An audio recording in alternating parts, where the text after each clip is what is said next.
दोस्तों जय महाकाली। स्वागत है आपका हमारे चैनल पे। दोस्तों एक विशेष उपाय, टोटका, क्रिया मैं आप लोगों को बताऊंगा कि जिसको निरंतर करने से आपकी जो धन की समस्या है वो जीवन से ख़त्म हो जाएगी। निरंतर ही धन की वृद्धि आप लोगों के जीवन में होने लगेगी। साथ में अचानक से आपके जो रुके हुए कार्य हैं वो बनने लगेंगे और सफलता आपको हर दिशा से मिलने लगेगी।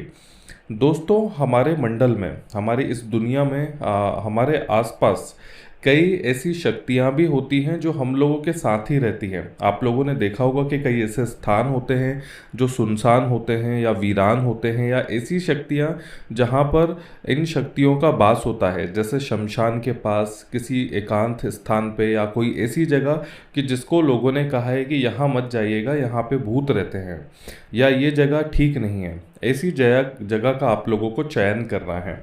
उस जगह से ही आप लोगों के हर रुके हुए कार्य पूर्ण होंगे और जीवन में सभी चीज़ों की वृद्धि होगी, सफलता आपके कदम चूमेगी।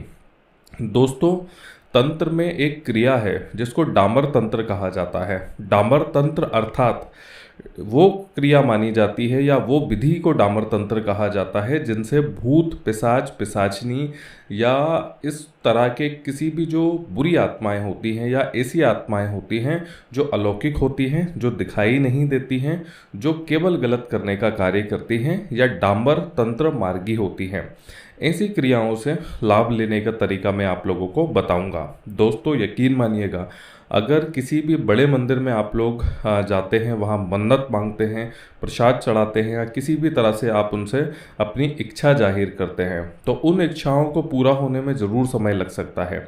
लेकिन डामर तंत्र का इस्तेमाल करने से आपके जीवन में पहली दूसरी बार ही हर कार्य पूर्ण होने लगेंगे। चाहे वो कार्य कैसा भी हो, कितने भी समय से रुका हुआ हो, या कहीं से भी आपका कार्य नहीं बन रहा हो, ऐसी परिस्थिति में ये डामर तंत्र आपके जीवन से उन कार्यों को पूरा करेगा बड़ी आसानी से।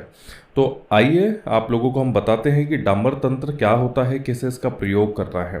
दोस्तों सबसे पहले इन क्रिया को करने के लिए आप कोई ऐसा स्थान चयन कर लीजिए जिसके आसपास शमशान हो या कब्रिस्तान हो या ऐसी जगह हो जो बिल्कुल सुनसान रहती हो, वीरानी रहती हो, जहाँ पर इन शक्तियों की एनर्जी आप लोगों को फील हो, या ऐसी शक्तियाँ जहाँ पर बहुत आसानी से आसपास हों, या कोई निर्जन स्थान होता है, कोई खंडर हो, ऐसी कोई जगह का आप चयन कर लीजिए। अगर नहीं भी हो, आपके शहर में हो या कहीं भी आसपास कोई ऐसी जगह हो, तो एक एकांत स्थान पर बैठकर आप इन क्रियाओं को पूरा कर सकते हैं। दोस्तों सर्वप्रथम इन अलौकिक शक्तियों के पास आपको जाना है, मतलब एकांत स्थान पे बैठ जाना है। वहाँ पर जो आप सामग्री लेकर जाएंगे उसको नोट कर लीजिए। कच्ची शराब, साथ में कलेजी या 5 प्रकार की मिठाइयाँ। अगर आप मांस से हाथ नहीं लगाते हैं तो आप 5 प्रकार की अलग अलग मिठाइयों के एक एक पीस ले सकते हैं। इत्र और सुगंधित अगरबत्ती है, साथ में तिल के तेल का दीपक। दोस्तों किसी भी निर्जन स्थान पर जाइए और वहाँ पर इन एकांत में उन शक्तियों को आप याद करिए जो वहाँ पर शक्तियाँ भटक रही हैं, चाहे वो भूत हो, पिशाचिनी हो, डाकिनी हो, या किसी भी प्रकार की ऐसी शक्ति जो उस मंडल में भटक रही हो। ऐसी शक्तियों के नाम से आप उनको बुलाइए, वहाँ पर आप उनको निमंत्रण दीजिए, मन में उनका ध्यान करिए कि हे शक्तियाँ, आपके लिए मैं यहाँ पर भोग लेकर आया हूँ, और साथ में सुगंधित अगरबत्तियाँ लेकर आया हूँ, या सुगंध आपके लिए लेकर आया हूँ जो कि इत्र के रूप में आपको उनको अर्पण करना है। ऐसी शक्तियों को आप ये अर्पण सभी प्रकार से करिएगा। सबसे पहले तिल के तेल का दीपक प्रज्वलित करिए। एक मिट्टी के पात्र में कच्ची शराब को भरिए। दूसरे मिट्टी के पात्र में आप जो 5 प्रकार की मिठाइयाँ या जो कलेजी आप लोग लेकर गए हैं, जो बकरे की कच्ची कलेजी हो सकती हैं, उनको जो लेकर गए हैं वहाँ पर उस पात्र में उन चीज़ों को रख दीजिए। इन शक्तियों को याद करके दिया प्रज्वलित कर लीजिए, जो कि तिल के तेल का दीपक या सरसों के तेल का दीपक होना चाहिए, जो कि केवल एक बाती का हो। इस चीज़ का ध्यान रखिएगा। 4 बाती या 5 बाती बिल्कुल नहीं लगाना है, केवल एक बाती का ही दीपक आप लोगों को लगाना है।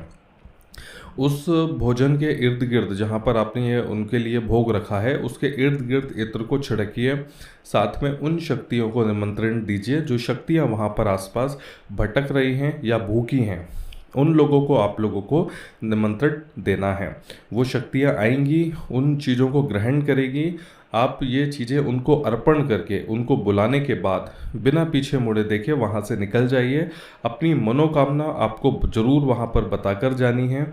इसका विशेष ध्यान रखिएगा। जब आप भोग अर्पण करेंगे वहाँ पर, उनको उनके लिए वहाँ पर रखेंगे, तो अपनी उनको मनोकामना भी पूर्ण करना है। और आपको ये उन लोगों को जताना है कि अगर आपकी वो मनोकामना पूर्ण होती है तो 5 बार या 10 बार ये प्रक्रिया आप वहाँ पर करेंगे। देखिएगा, आश्चर्यजनक रूप से आपका वो काम पूरा हो जाएगा जिस काम को आप वहाँ पर बता कर आए हैं। इस क्रिया में कुछ चीज़ों का आप लोग विशेष ध्यान रखिएगा कि जब भी भोग वहाँ पर रख कर जाए तो पीछे मुड़कर नहीं देखना है। इन क्रियाओं के विषय में किसी को भी आप लोगों को बताना नहीं है।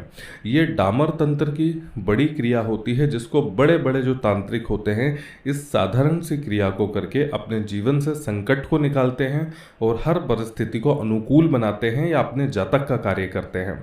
ये बहुत सरल प्रक्रिया है। सावधानियां कुछ आप लोगों को इसमें रखना है कि आप लोगों को पीछे मुड़कर नहीं देखना है या कहीं छिपकर इस चीज़ को नहीं देखना है कि कौन सी शक्ति उस भोग को ग्रहण करती है।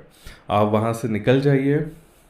इसके बाद वहाँ पर उस दिन या अगले दिन बिल्कुल नहीं जाना है।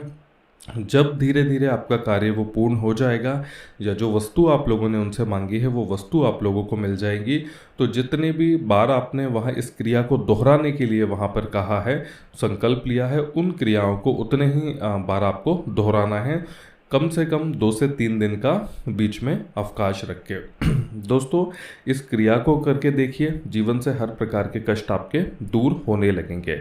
जय महाकाली। दोस्तों इस प्रकार के और भी साधनाएं या गुप्त तांत्रिक उपाय जिनको करके आप अपने जीवन से लाभ ले सकते हैं, ऐसी क्रियाओं को जानने के लिए हमारे चैनल को जरूर सब्सक्राइब करिएगा और हमें सपोर्ट करिए। जय महाकाली।